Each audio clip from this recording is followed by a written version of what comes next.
হাতে থাকা মোবাইল ফোনটি ব্যবহার করতে করতে পুরাতন হয়ে গেছে। এখন আগের মতো চার্জ থাকে না এই মোবাইল ফোনের মধ্যে। চার্জ দিলেও কয়েক ঘন্টা পর চার্জ চলে যায় এই মোবাইল ফোন থেকে অটোমেটিক। এই সমস্যাটির সমাধান কিভাবে করবেন আপনাদেরকে দেখিয়ে দিচ্ছি মোবাইল স্ক্রিনের মাধ্যমে।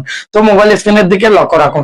জাস্ট আপনারা দুটি সেটিং চালু করে দিবেন, মোবাইলের মধ্যে আগের চেয়ে ব্যাটারি ব্যাকআপ দ্বিগুণ হয়ে যাবে। সো কোন দুটি সেটিংস আপনারা মোবাইল ফোনের মধ্যে চালু করবেন সেটি আপনাদেরকে দেখিয়ে দিচ্ছি মোবাইল স্ক্রিনের মাধ্যমে।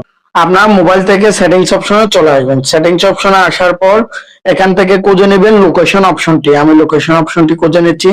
আপনার লোকেশন অপশনটি করে এই যে লোকেশন অপশন, এটি খুঁজে নিয়ে এখানে একটি ক্লিক করবেন। এখানে ক্লিক করার পর এখানে ওয়াইফাই এন্ড ব্লুটুথ স্ক্যানিং এখানে একটি ক্লিক করবেন। এখানে ক্লিক করার পর ওয়াইফাই স্ক্যানিং ব্লুটুথ স্ক্যানিং দুটি অফ থাকবে, অন করে দিবেন।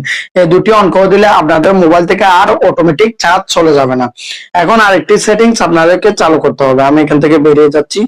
এখান থেকে বেরিয়ে আসার পর আপনারা ব্যাটারি অপশনটি খুঁজে নেবেন আপনাদের সেটিংস থেকে।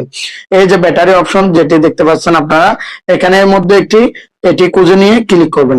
ক্লিক করার পর আপনারা উপর দিকে দেখতে পাচ্ছেন এখানে আমি 45% চার্জ দিয়ে 14 ঘন্টা 55 মিনিট চালাতে পারবো।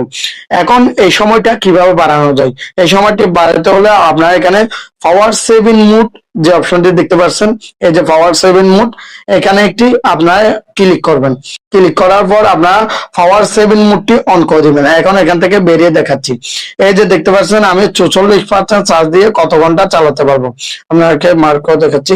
এই 44% চার্জ দিয়ে আমি 15 ঘন্টা 15 মিনিট এখন চালাতে পারবো।